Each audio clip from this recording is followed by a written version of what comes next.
Welcome to another beautiful Sunday here at Created Healthy.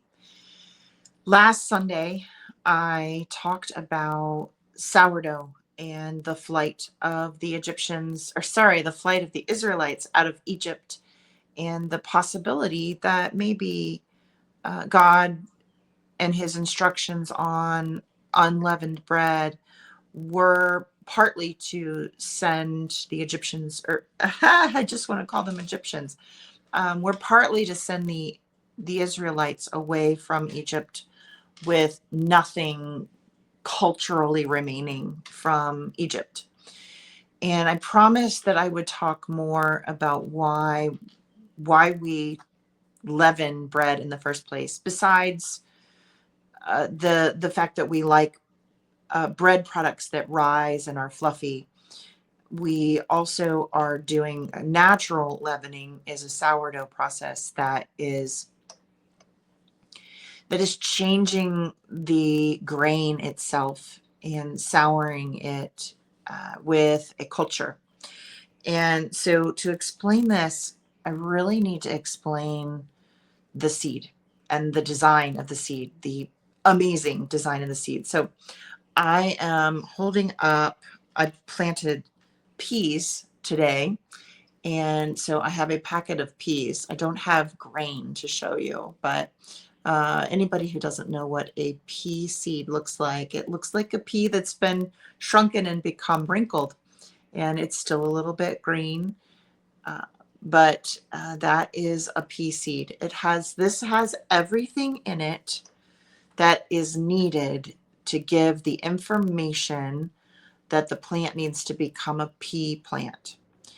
It has all of the DNA that is written for this specific pea plant.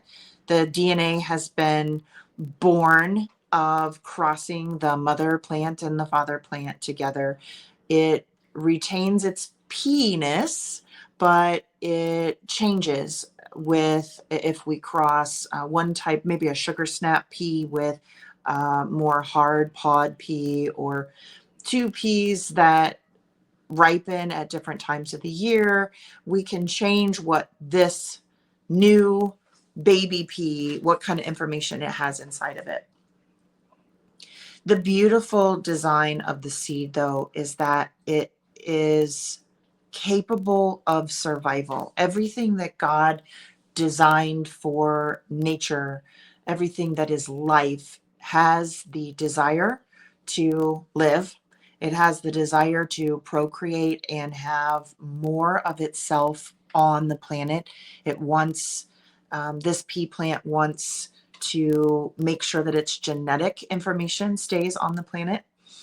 Um, so it wants to grow and produce a flower and produce a fruit, and then it wants to have seed in that fruit that is able to drop or use an animal to be carried somewhere, or use the wind. In the case of maples, we see this where the seeds are propeller blades and they're designed for the wind to catch them and carry them away.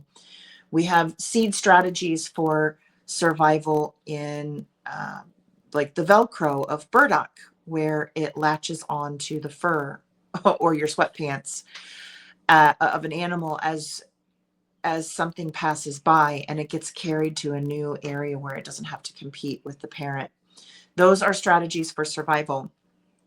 The seed in itself carries strategies for survival, and it's important to understand this if we are to fully understand what sourdough is, or souring our grains. Soaking, we can prepare our grains in three different ways: soaking, sprouting, or souring. And it all comes down to how the seed is actually designed for us to understand the why. There's lots of sourdough being made right now. It's very trendy, and everybody insists on a super complicated process where you're folding and kneading, and I love all of that. Some of my sourdough bread doesn't involve all of that, but it starts with a sourdough medium that is soaking on your counter, adding flour, which is a ground grain, along with water and allowing it to ferment. The fermentation gives us a lot of benefits. We aren't eating sourdough straight, so we aren't getting a probiotic benefit in our body, but the probiotics that are acting on the grain are breaking down compounds that can be problematic in the body. And we talk a lot about phytic acid. I talked about that a little bit last Sunday. It is, in small measures, an antioxidant, as I mentioned, but in larger measures, it will bind up our minerals and our protein, the access that our body has to those items, and actually not allow us to gain nutrition. So we wind up moving away from being fed by eating our grains unprocessed.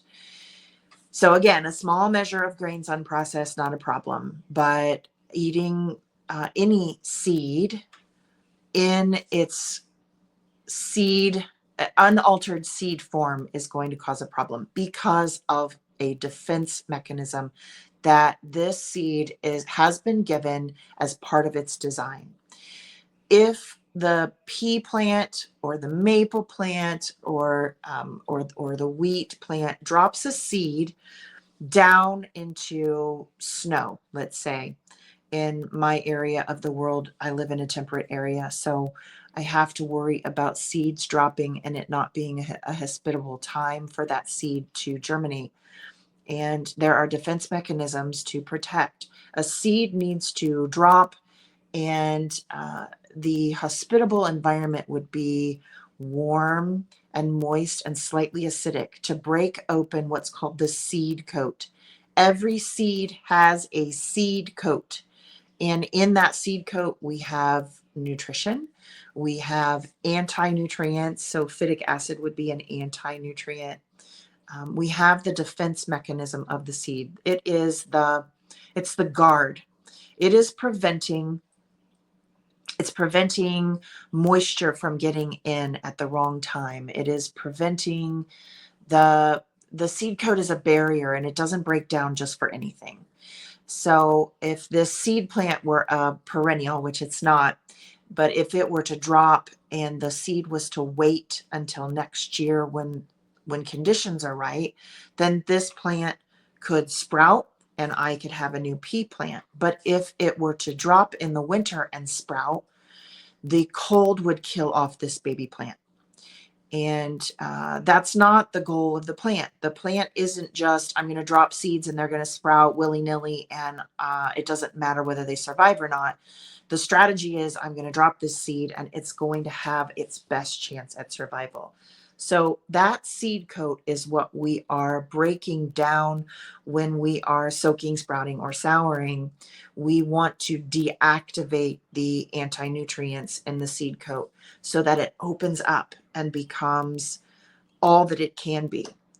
On the inside of that seed is all of the nutrition, all of the information, everything this plant needs to first grow a root down into the soil where it's dropped, and then secondly, to break forth with a stem and leaves so that it begins to create, so that it can begin to photosynthesize and create its own food.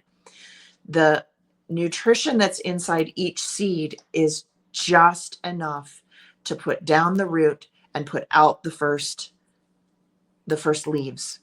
Once the leaves get out, now the plant is capable of making its own food. But it basically has to pack a lunch when it drops from the mother plant, and it needs to have everything that's required to get started inside itself because it cannot access the soil. It cannot use anything outside of itself to get born. So inside this seed is a whole lot of nutrition. And when we talk about grains, we often talk about all of these B vitamins and all of this wonderful nutrition that's inside, magnesium, the minerals that are there. And if we take it to a lab and we burn that grain seed down and we analyze the ash, we will see all of this beautiful nutrition that's inside, but it doesn't mean that you're going to access it. It doesn't mean that you get that in your digestion when you eat it, if you eat it with the seed coat on. Without breaking open the seed coat, you are effectively packing a lunch in Tupperware and closing the lid and then swallowing the closed Tupperware. There's a barrier between this beautiful lunch that you created with all of this nutrition and your digestion. And your digestion now has to start to work against the Tupperware to try to break in and get at all the nutrition that's inside. That takes a lot of resources away from the rest of the body. It may pull resources from healing something. It may pull resources from growing something. Um, it may pull resources from your from growing a baby. It's pulling resources and it's inflammatory because your body is trying so hard to break through to get to the nutrition that you ate this seed for. So the seed coat is there for a purpose. It's a good purpose. It is protecting the plant. It is ensuring that you will continue to have those plants available to you to eat.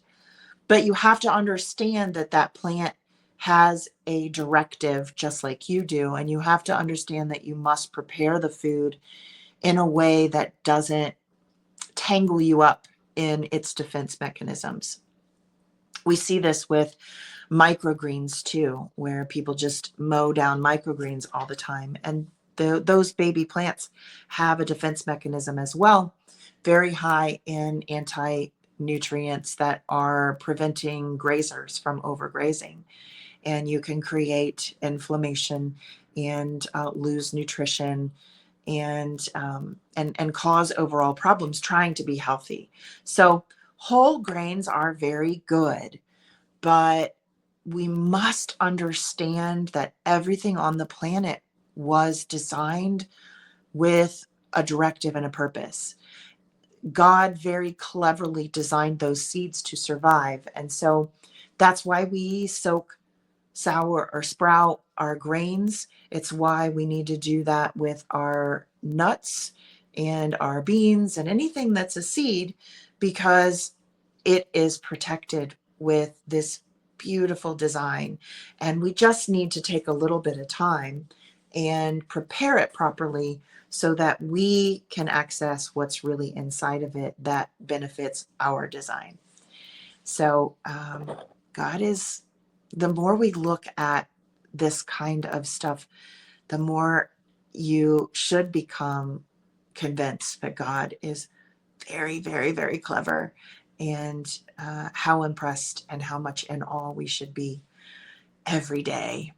I hope that God is blessing you. I pray that every day He is holding you close and showing you the wonders of the world around you. And I pray that you return to continue to study all that He has around us to show us how amazing He is.